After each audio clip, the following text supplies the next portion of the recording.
This next example includes a really famous example that comes up all the time in energy questions, the pendulum. A pendulum is raised and released. By the way, you're going to be doing a lab on this in a few lessons. When it is 15 centimeters higher than the low point in the arc, it's moving at 2.4 meters per second. Part A. Determine the speed of the pendulum bob at the lowest point. Sometimes it's called a pendulum bob. So here's a picture of what's going on.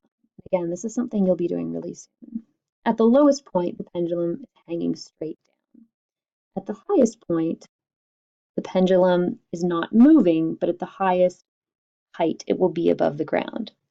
And then at some other point, which we're given, the pendulum is a certain height above the lowest point and traveling at some speed. We're told it's raised and released, but when it's 15 centimeters higher than the low point in the arc, it's moving at 2.4 meters per second. So since that's the information given, I'm going to go ahead and call that point 1. I'm going to call this low point point 2 because it asks, determine the speed of the pendulum at its lowest point. Now, whenever you're doing pendulum problems, it's going to save you a lot of time. If you choose a reference height, that's the same as the lowest point of the pendulum, because now you're just comparing to that point every single time. So you can say at the low point in the swing, pendulum bob has no gravitational potential energy.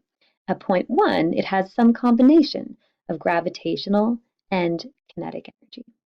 So we're interested in comparing point 1 and point 2 for the first part of this question.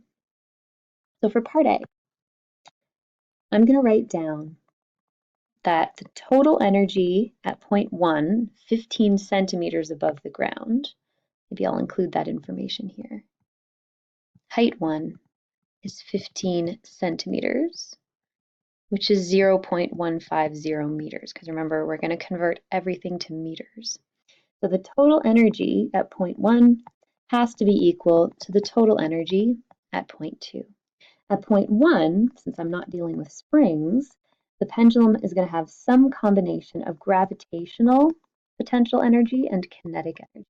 At point 2, it's going to have some combination of gravitational and kinetic energy again.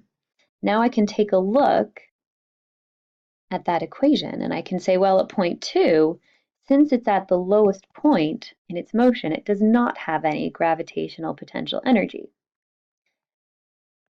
So the gravitational potential energy is just equal to mgh. The kinetic energy is 1/2 mv squared.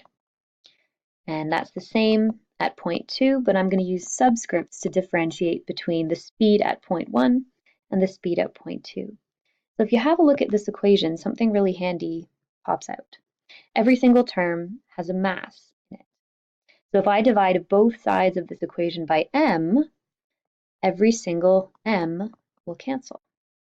So in fact, and this will come back in part C of this question, mass doesn't actually enter into this question, as long as I'm comparing the total energy at two different points in the motion. So now my equation is gh1 plus 1/2 v1 squared equals 1/2 v2 squared.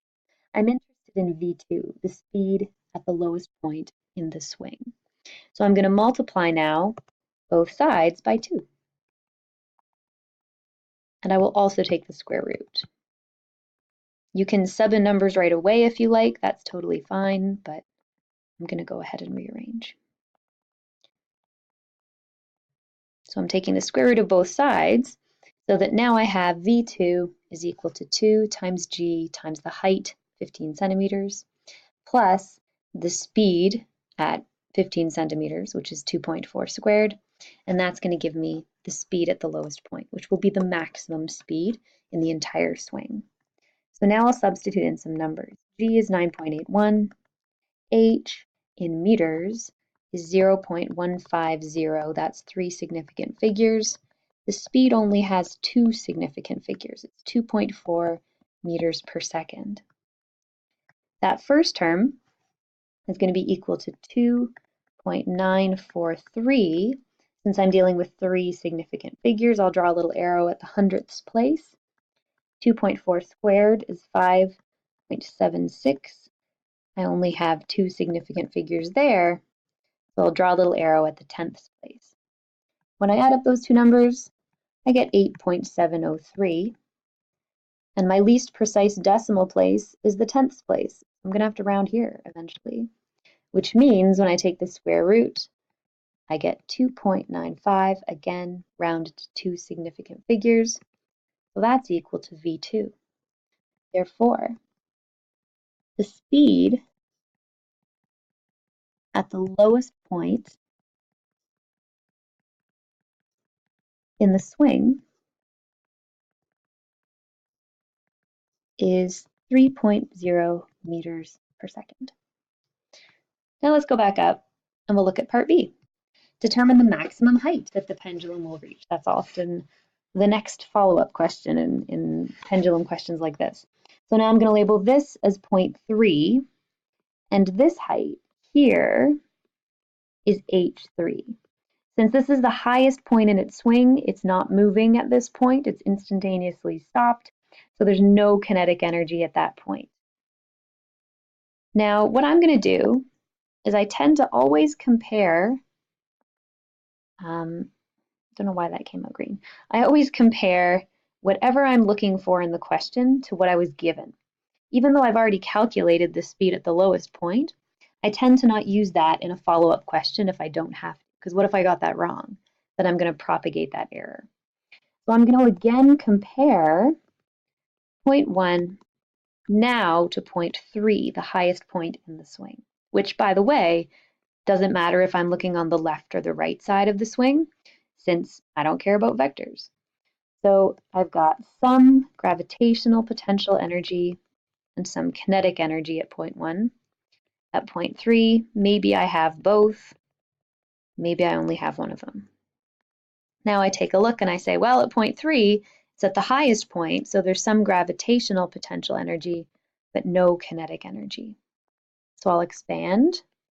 I have mgh1 plus 1/2 mv1 squared equals the gravitational potential energy at 0.3, which is mgh3.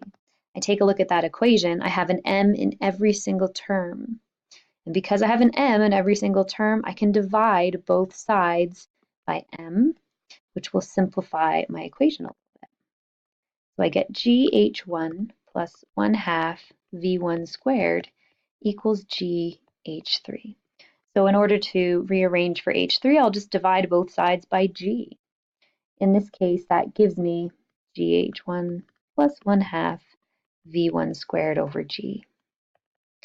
Now I'll sub in numbers. So I've got 9.81 times my initial height, which was 15 centimeters, 0.150 meters, plus 1/2 times v1, which was 2.4 squared. And that's divided by 9.81. This first term, 9.81 times 0.15, is 1.4715. And I know that to three significant figures. This next term is 2.88. I only know that to two significant figures. And I'm dividing by 9.81. Now I'm adding the numerator, and I get 4.3515. I'm going to round to my least precise decimal place, which is the 10th place, divided by 9.81. So this number ends up being 0.44358.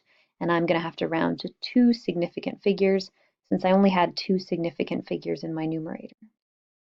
Therefore, the maximum height of the pendulum is 0.44 meters or 44 centimeters. Part C is just a sentence as an answer. Will doubling the mass affect the motion of the pendulum? So pretend you're releasing the pendulum in exactly the same way at exactly the same starting height. Will the doubling the mass affect my maximum velocity? Well, no, it won't, because mass isn't in this equation at all. Will doubling the mass affect the maximum height of my pendulum? No, it won't, because again, mass isn't in this equation at all. Mass does not have an effect. If you think back to the energy skate park, when you increased the mass of the skateboarder, her speed at the bottom was the same as long as you released her from the same height. The mass will increase the total energy at any point in your system. But as long as you're comparing one point to another point, where the total energy at both points is the same, mass will have no effect. So mass will have no effect on the motion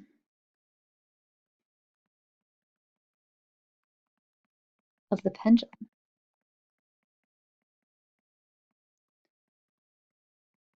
since it is not involved